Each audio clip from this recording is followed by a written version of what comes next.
I'm not sure I like this lighting.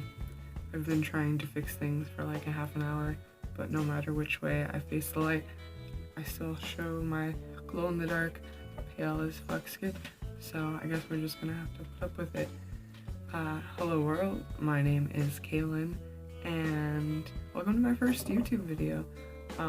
Today I wanted to do the gender tag, and the gender tag was started by Ashley Wild, and I guess I just wanted to jump on that bandwagon, so she has included a list of 10 things to talk about, and I have those 10 things written down all handy like, so I'll try to do this as smoothly as possible, because being my first YouTube video, I have no idea what I'm doing, and I don't know how to edit a video, so whether or not I figure it out, I guess you'll see when you watch this, because it'll either be really long and awkward, or it'll be a little cleaner, so I guess we'll see what happens.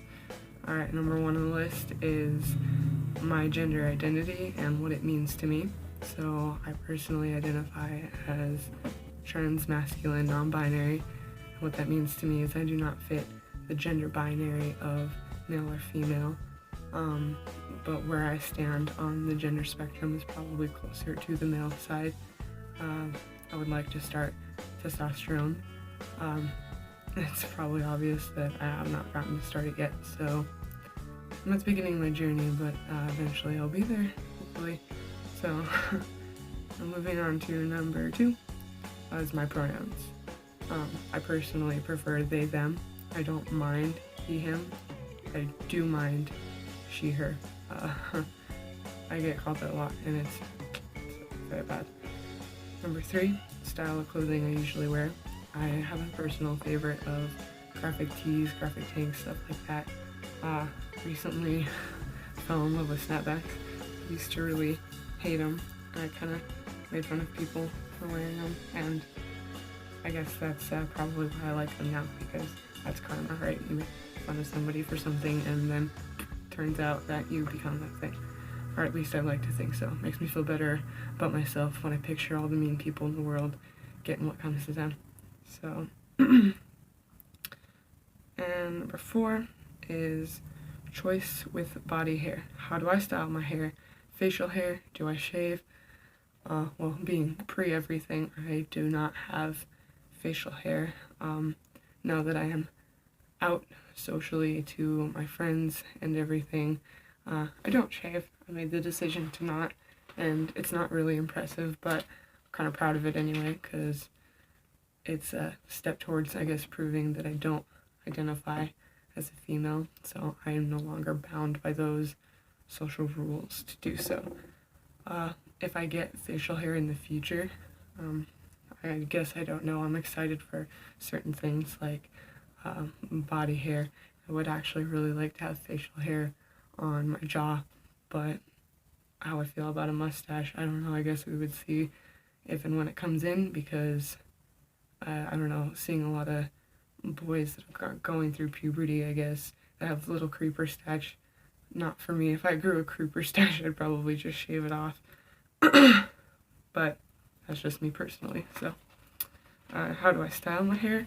I wake up in the morning and I step outside and I take a deep breath, then I get real high and really like that song. It's like my theme song.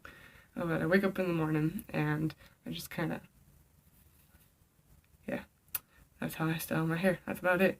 And if I'm feeling particularly lazy, or the bedhead is getting a little out of control, then I wear my snapback. It gives me the elf ears that I always wanted. No, but I don't really care much about hair, obviously too much, so. Number 5 is wear makeup. Do I paint my nails? What types of perfumes do I use? Do I wear makeup? Not unless you count, like, filling in my eyebrows a little bit, because they are quite feminine, and, you know, so not something I like. Something that I can control, being pre-everything, is at least the shape of that, so that I generally do, because I'm not very comfortable going out without that. Types of perfumes, would it be Old Spice right now? Really like Old Spice. I was going through like an Axe phase for a while, but I graduated into my Old Spice phase, and I guess we'll see where that phase leads me next. Do I paint my nails?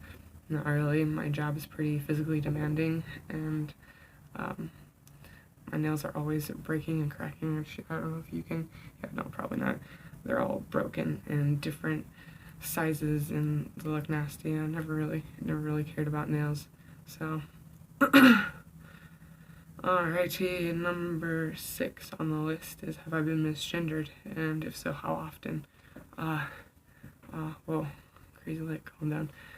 Yes, because part of the reason is I only very recently came out socially, so not a lot of people knew. Now that they do know, it's a change. So I try not to get too agitated, because I understand that it's new for a lot of people, and it's going to take some getting used to. But I suppose as time goes on, I probably will start caring more, just because, I don't know, I guess it breaks my heart a little bit every single time I hear somebody use she, her pronouns around me.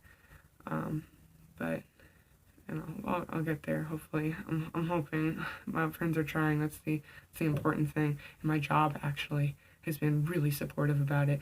They're calling me by Kaylin, which is the name I prefer, Kalen. My name tag got changed. That was actually the very first step for me, was my name tag being changed, and I cannot tell you how great that felt. I even had an assistant manager come up to me and ask me, what are your pronouns? And so that's been really great. It's really nice having at least that kind of support circle for the support that I lack in other departments, so it was nice. It's helping the whole misgendered situation a lot, but I'm hoping as time goes on it'll get better. I know where I live is a small town, so telling someone, yeah, my pronouns are they, them, the response I usually get is, oh, that's for multiple people, that's not a thing, you're just making it up, the usual bullshit in that area. So happens a lot, but I'm hoping with time, especially when I actually get a chance to start testosterone, that it'll get better. And lucky number 7 on this list is, do I experience dysphoria? Absolutely. I experience dysphoria, number 1, with my voice. I hate my voice. I have hated my voice for as long as I can remember, and my facial structure is very feminine. If I could have a more defined jaw, and as I mentioned earlier, maybe some facial hair, I feel like that would really help validate how I feel on the inside and make the stress that I go through kind of go down a little bit. I also really hate my chest. Thankfully, I have a very small chest, so binding does not come very difficultly for me. I feel like I'm more fortunate than others when it comes to binding, but I am still kind of bummed that I don't ever get to go out and swim shirtless, or the other things that a male might be able to enjoy. So there is that. Right now in my life, I don't see myself being able to afford top surgery. Maybe if I'm lucky, that'll be a thing of my future. It is something that I want, but it's something that right now I can't have. So that is about the extent of my personal experience with gender dysphoria. I don't really experience dysphoria when it comes to genitalia, because I guess I've not really ever seen that as a key factor in who I am. I mean, it doesn't necessarily bother me what I've got now, but I don't think it would bother me if I had the opposite gender, sex, either. I don't know. It's weird, and I guess that was part of the reason that I didn't come out for a long time, is because I was under the impression that unless you want to make a full 100% transition, you couldn't call yourself transgender. And because I didn't experience dysphoria with my genitalia, that I must be crazy or must be making it up. And it turns out I wasn't any of those things. I was just misinformed. So yeah, that's about the extent of my dysphoria in that department. Number 8 on Ashley Wild's list is, do I want children? Yes. have wanted children since I was very young, and not necessarily giving birth to children. I have known since I was young that I wanted to adopt. Now that I'm older, that has kind of changed into I want to adopt and I want to foster. So when I'm at a point in my life where I'm stable in my own journey and my situation financially, mentally, all those things, when I feel like I have more stable ground to work with, I would very much like to look into adoption and fostering. Hopefully by then I would also have a significant other and we could discuss doing this journey together of raising a family. Not something that I want to risk doing when I'm doing it by myself. So I guess we'll see what the future holds on that. Number 9 is money. Do I want to be the financial provider? Do I want to earn more money than my partner? Do I prefer to pay? Do others paying for me make me uncomfortable? So the first one, do I want to be the financial provider? I don't really care either way. And we could just go right on to, do I want to earn more money than my partner? Again, I don't really care either way. A relationship should be a partnership, not a contest. So, you know, I'm really cool with whatever happens. If they make more money than me, then, you know, I'm happy for them. If they make less money than me, then I'll do what I can to make it work for us. I don't really see money as being the forefront of importance in this. Do I prefer to pay? Yes. It has nothing to do with seeing myself in a more masculine way and, oh, the man's gotta pay. That is more of my experience with life and how I was raised and brought up, and you have to work for what you want and you don't mooch off others, and I end up actually feeling really uncomfortable and guilty when people have to pay for me, and I feel bad because I think sometimes people mistake that as rude or disrespect, and I don't want them to do something nice for me, and it's really just I don't feel like people owe me that. I can take care of myself, and I'm more than happy to gift somebody else with something. I feel really happy when I can buy and spoil other people, but I end up just feeling pretty guilty when people try to buy stuff for me or spoil me. You know, I appreciate the gift, don't get me wrong, but there is a level of guilt there. That's a reflection on me, though, not anybody else in my life, so that's where I stand on money. And 10, last thing on her list, is anything else I want to share about my gender experience. Excuse me. My journey just started, so I've known who I was since I was probably in grade school.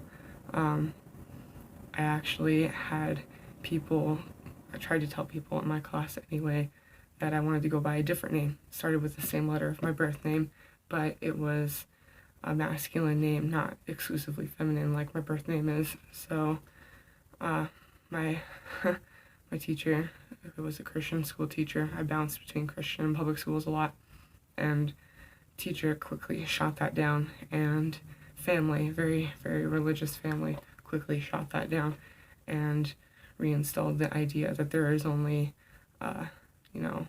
the basic thing that religion teaches you. There's only 2 genders. God doesn't make mistakes. I'm wrong. I need to pray about it. All this and that. So it was kind of buried. The more I grew up, it was kind of buried, and I think that led to a lot of my misinformation of what transgender is. So it's a very new thing. Don't necessarily keep up with my family anymore, but even just to my friends, it's a very new thing that I've been comfortable enough to share this with them. And I very, very recently just scheduled my first appointment with a doctor to just discuss starting hormones. So, and that won't even be until March 9th. It's a long wait, but so yeah, nothing now about gender experience, just because I don't have a lot of experience on this journey, but depending how this video goes, depending on how mentally scarred I am after reading some of the comments, I may just continue and share my experience with gender identity. And yeah, so I hope you enjoyed this video by a socially awkward person who says things awkwardly, and maybe I'll see you again. Goodbye, world.